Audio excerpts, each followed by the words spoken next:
Rajahmundry Gokavaram bus stand Vikram హాల్లో సంగీత విభావరి జరిగింది.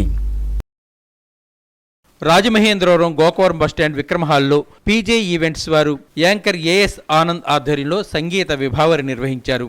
బొమ్మూరు పద్మజ, విశాఖపట్నం రవి, అనకాపల్లి వనము సరోజ, స్వరరమణీయ అధ్యక్షులు ఏవి రమణ, గాయని గాయకులు పాడిన పాటలు అలరించాయి.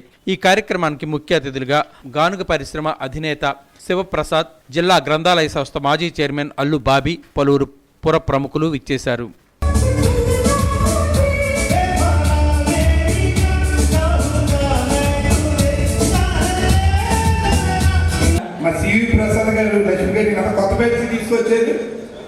నేను పాటలు పాడే అవకాశం అందరికీ ఇస్తాను. కంగారు పడదు, అందరూ పాడుతున్నాం. ఇది పాటల కార్యక్రమం.